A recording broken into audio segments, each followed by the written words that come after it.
साथियों, आज मैं रिजर्वेशन इन प्रमोशन पर बात करने जा रहा हूँ। तो सबसे पहले आप ये जो मेरा चैनल है सशक्त भारत चैनल, कृपया इसे सब्सक्राइब कर लें और अगर नहीं उसको अति कर पाए हैं तो उसको शेयर करें, लाइक करें और इसको आगे बढ़ाएं। क्यों? क्योंकि ये जो चैनल जो है संविधान के अनुरूप सोशल जस्टिस और धर्मनिरपेक्षता को स्थापित करने के लिए प्रतिबद्ध है, कटिबद्ध है और इसमें आपकी सहभागिता, आपका सहयोग अपेक्षित है। तो अब मैं आगे बात कर रहा हूँ reservation in promotion. Reservation in promotion का कंसेप्ट क्या है भाई? जब रिजर्वेशन है, नियुक्ति में है, तो निश्चित रूप से सभी पदों पर होना चाहिए, क्योंकि आरक्षण का मूल मकसद क्या है? आरक्षण का मूल मकसद है प्रतिनिधित्व को सुनिश्चित करना, सामाजिक प्रतिनिधित्व को सुनिश्चित करना। सामाजिक प्रतिनिधित्व किस लिए? तो सामाजिक प्रतिनिधित्व इसलिए कि जो निर्णायक पद है, जो कार्यपालिका का पद है, उस पद पर, हर एक पद पर, हर एक निर्णायक पद पर सभी वर्गों के प्रतिनिधि रहें, ताकि उस पद से किसी के खिलाफ नाइंसाफी नहीं हो पाए, भेदभाव नहीं हो पाए, अन्याय नहीं हो पाए। इसलिए जरूरी है कि हर एक पद पर सभी वर्गों का प्रतिनिधित्व रहे। तो सभी वर्गों का प्रतिनिधित्व रहने का मतलब है कि रिजर्वेशन प्रमोशन जरूरी है। ऐसा नहीं कि किसी कैडर में, कोई कैडर अगर मान लीजिए कि है, कोई एक मान लीजिए कि कोई सेवा है, कैडर मत कहिए, कोई सेवा है, जैसे अभियंत्रण सेवा मान लीजिए कि है, तो अभियंत्रण सेवा में जूनियर इंजीनियर से मान लीजिए कि लेके और आपको वो है ऊपर तक अभियंता प्रमुख तक।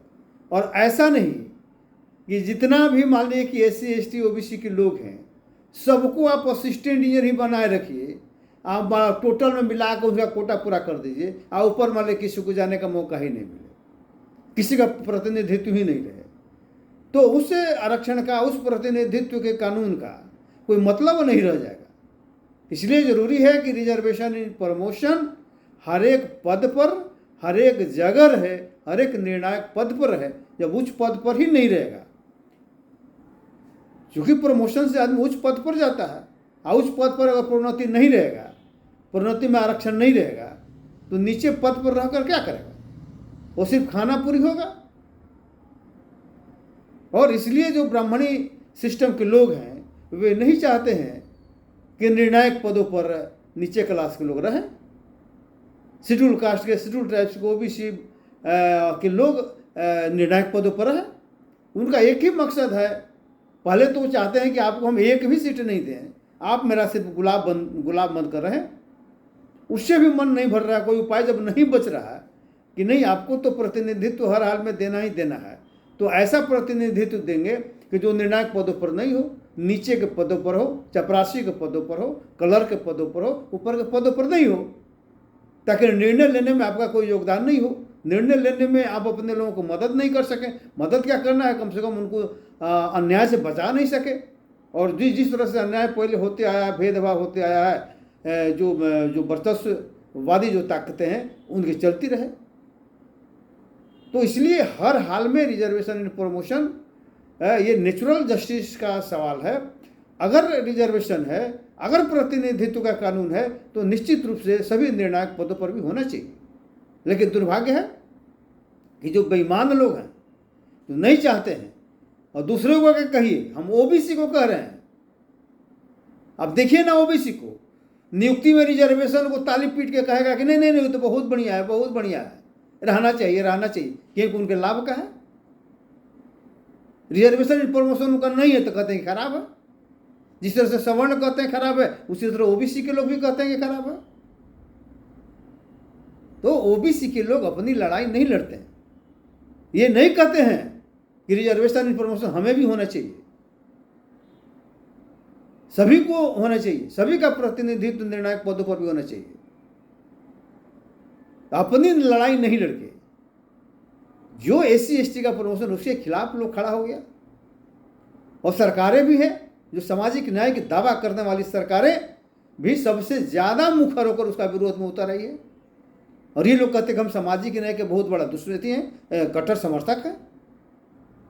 तो सवाल ये नहीं है सामाजिक न्याय का दुश्मन कौन है। सामाजिक न्याय को नहीं समझने वाले लोग तो समझ रहे हैं, जो नहीं समझते हैं वो समझ रहे हैं कि कॉमन है, लेकिन जो समझदार लोग हैं, जो पढ़ लिखे हैं, वो समझ रहे हैं कि सामाजिक न्याय का मतलब क्या हुआ। सामाजिक न्याय का मतलब सभी जगह पर, निर्णायक पदों पर, खासकर निर्णायक पदों पर प्रतिनिधित्व सभी वर्गों का, ताकि ये लोग वहाँ पर रह के जहाँ निर्णय होना है, देश को संचालित करने में जहाँ निर्णय होना है, देश कैसे चलेगा वहाँ पर निर्णय होना है, वहाँ पर उनका सहयोग रहे, उनका सहभागिता रहे, उनका प्रतिनिधित्व रहे, ताकि कम से कम अपने लोगों के साथ, अपने समाज के साथ जिसका प्रतिनिधित्व करने गए हैं, उस समाज के साथ कोई अन्याय, कोई भेदभाव, कोई बेईमानी नहीं हो, ताकि बेधड़क तरीका से, निधड़क तरीका से, बिना रोकथाम के वो आगे बढ़ सके और देश में अपना योगदान स्थापित कर सके। तो साथियों, promotion in reservation, reservation in promotion बहुत जरूरी है, लेकिन इस चीज़ को भी समझना पड़ेगा इसका विरोधी कौन है। विरोधी किस लिए? इसलिए है कि शुरू से मनुवादी परंपरा मान लिख रहा है कि नीचे के लोगों को प्रतिष्ठा नहीं देना है, नीचे के लोगों को हमेशा दबा के रखना है। अगर नीचे के लोगों के साथ, SC/ST के साथ अगर बेईमानी रुक जाएगा, भेदभाव रुक जाएगा, अन्याय रुक जाएगा, तो उनका खेती कैसे चलेगा? किनके साथ करेंगे बेईमानी, जब बेईमानी को रोकने वाला ऊपर हो जाएगा? तो इसीलिए बेईमानी चलता रहे, भेदभाव चलता रहे, अन्याय चलता रहे, इसीलिए SC/ST के रिजर्वेशन का विरोध सभी लोग करते हैं। इसलिए साथियों, SC/ST को खासकर समझ लेना चाहिए, और OBC को भी, MBC को भी अपनी लड़ाई लड़नी चाहिए, अपना हक लड़ना चाहिए, SC/ST का विरोध नहीं करना चाहिए। तो साथियों, आज इतना ही।